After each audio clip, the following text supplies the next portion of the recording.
Keçən ilin may ayında Rusiya tankları və raket qurğularının 1991-ci ildə Sovet İttifaqının dağılmasından sonra Qızıl Meydanda ilk paradı keçirildi.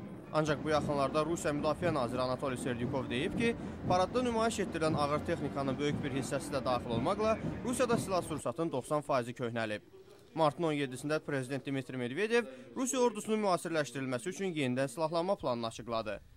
İlk vəzifə silahlı qüvvələrin hazırlıq səviyyəsinin yüksəldilməsidir. Bizə adi təkmilləşmə yox, keyfiyyət cəhətdən inkişaf lazımdır.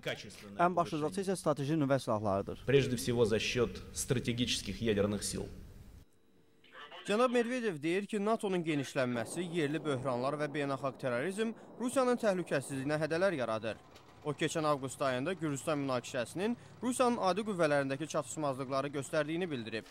Müstəqil Rus hərbi analitiki Viktor Litovkin məsələyə aydınlıq gətirir. Silah-sursatdan artıq döyüşə dəstək sistemlərimizdə nöqsanlar var.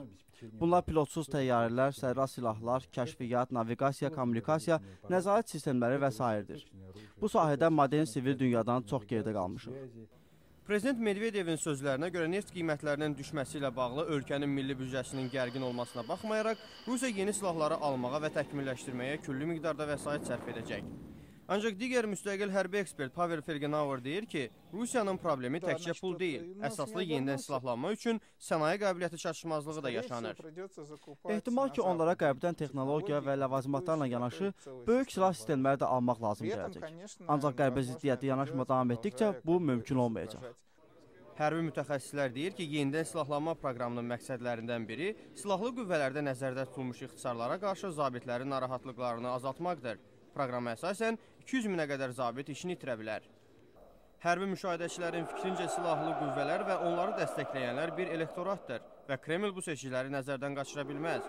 Ancaq Pavel Fergenauer deyir ki, Rusiyanın maliyyə imkanları geniş miqyaslı silahlanmaya imkan vermir.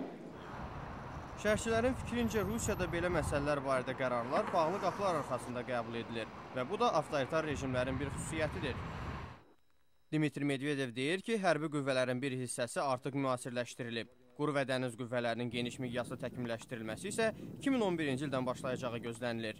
Vaşinqtondan Emil Quliyev, Amerikanın səsi.